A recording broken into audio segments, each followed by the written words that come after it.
Hello, this is Not Ready for Bondi Productions, including Not Ready for Bondi cosplay and roleplay. And I'm here to show you some ways to accomplish high speed wood grain. So I understand that when you're starting with styrofoam, you really have no choice. You have to paint every single thing on there. And I learned the techniques of this about 25 years ago when I spent about 50 hours on my hands and knees, freshman labor, uh, painting wood grain on the floor of the set of The Importance of Being Earnest. And I swore at the end of that experience that I was never going to paint wood grain again. And in the interim, I discovered role playing, and I discovered I really like making like miniature terrain and painting minis and things like that. And so, yes, here I am painting wood grain again. But I know there are faster ways to do it. And so when you're starting with styrofoam, you do the here is your solid primer layer, and here is your solid base coat layer, and then here is the laying in of the texture, and here's the laying in of the shadows and the highlights. And by the time you're done with that, you've put 4 or 5 coats of paint on the thing. Um, in the course of making this little bridge, realized, okay, when you're working with popsicle sticks, you've got wood grain sitting right there waiting to be used. I actually did more painting on this than I really needed to because I was still kind of mentally in the cycle of you lay down a solid layer or something, and then you put back in all the highlights and all the shadows that you just knocked out. And so you can kind of see where the cracks are showing up as cracks, but there's little stained edges around it where I was not quite getting the ink exactly into where the actual cracks in the wood were. Let's let the wood do more of the work for us. Let's let the actual wood grain show through what it is that we're doing. Let's do the worst stain job ever with the worst brush ever and see if we can get more of the actual grain of the popsicle sticks to just pop out, show through, have some highlights and some shadows built in to what you're actually doing. So I am betting that instead of taking possibly a couple of hours to paint a solid layer, let it dry, paint another solid layer, let it dry, paint in the highlights, going through 4 or 5 layers of this wood grain technique is probably going to cover this 4x6 thing in about 2 to 3 minutes, depending on how much time I spend chattering in the middle. So, in the interest of high speed production, I've done some preparation work and I've laid this out like an assembly line. Under the edge of this mat, there is a doubled over piece of mailing tape, which you just lay out flat underneath this thing. And I've also pre-trimmed the ends of these popsicle sticks and pre-marked where my divider lines are going to go. So if you take a look at the pattern in this 4x6 piece of terrain here, I have got 15 popsicle sticks in a row. You nip, the rounded ends off of the popsicle stick. You've got about 4 inches left, and it's basically either cut in half or cut 3 inches, 1 inch. So for every one that is cut in half, I've got 2 3-inch 1 inchers in order to 1, 2, 3 stagger that line of laps across the thing. So 3, 6, 9, 12, 15 of those. So the actual cut pattern that you end up with over here is you have 5 that are cut in the middle for 10 that are cut 3 and 1.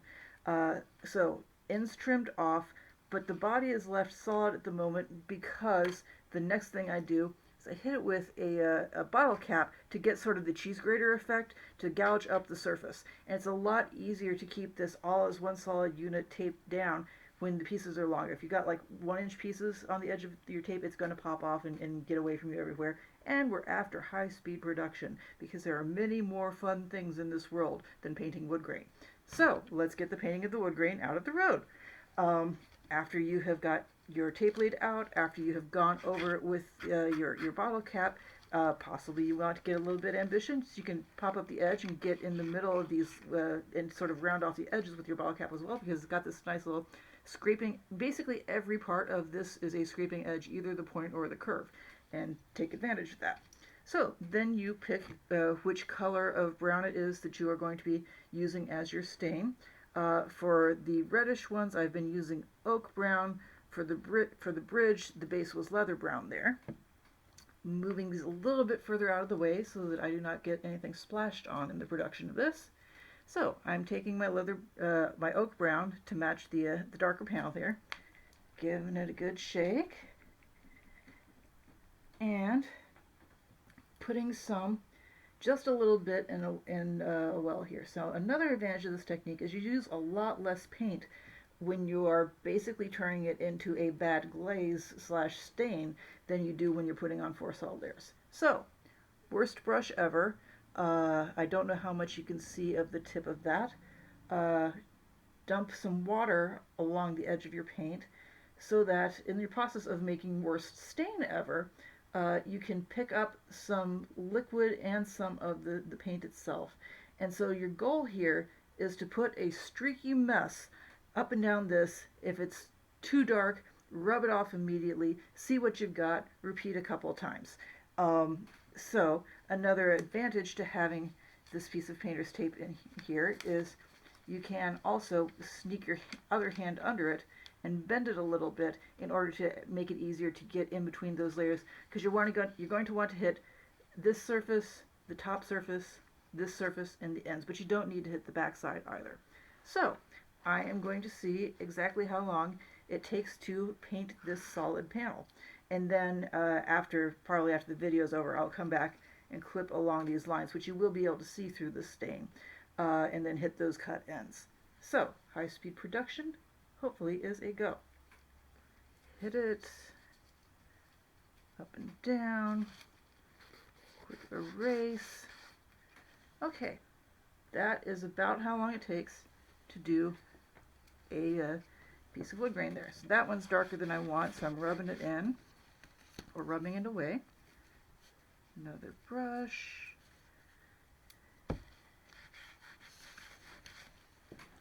So it's entirely up to you how light or how dark you want these to be. That is darker than I want it, so I'm going to hit it with some more water before it can dry. Like, high speed is your friend here as well, because you don't want something to dry too dark. Although if it does happen to dry down darker than you want, you can also go after it later with a piece of sandpaper or a nail file or something to basically scrape the paint off. So I keep a big pot of water so that I can dilute on the fly. And so when I'm loading my brush, I'm picking up some of the paint and some of the water pool and just letting it fall where it will, and sort of scrubbing it around a little bit to let the wood grain itself pick up highlights and shadows based on where things are falling. So I want this in a little bit darker. I'll just scrub it over. Do not do this with a brush that you are in any way fond of.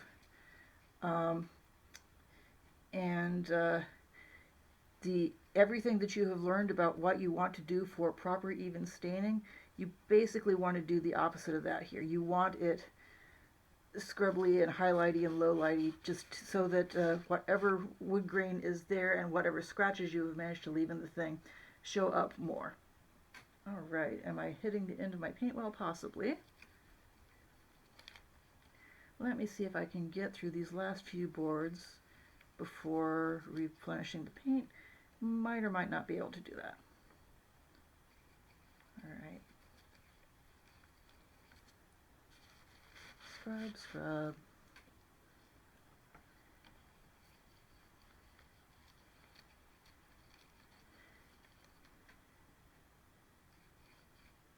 A little bit of water.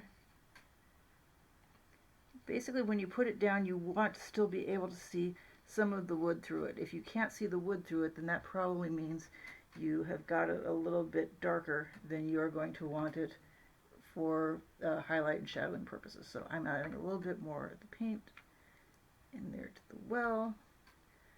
And in the process, I can see that like some of these boards are noticeably lighter than the others as I was working my way down. So before I call this officially done, I'm going to sort of even out the tone across them, because I mean, you do want highlights and lowlights, but you also want them to look like they're part of the same board family. So when you go back and hit the ends of this, you are going to be automatically darkening the boards and the gaps between the boards a little bit, which will also help with the dimensionality effect. So like right now the ends tend to be lighter because that's where you're going off the edge, but let me see if we could see this on this end. when I'm hitting these, in addition to the ends getting darkened up, you're also going to be kind of extra staining these cut edges. And I'm not going to do every one, but I'm just going to pop the edge, run the brush in there. 3. Okay, so I would need to actually replenish my paint a little bit, but you've got the effect and you've seen how quickly that piece of 4x6 board went. So then my next steps would be cut this, hot glue them onto a board, and call it good. Actually, I might just, because I can tell this is going to dry down a little bit lighter, I'm going to put another sort of thin glaze over to darken this up enough to match that, because I want them to sort of look related. But this is the same paint that I used, and the layers do go on just about that fast. So, calling it a day.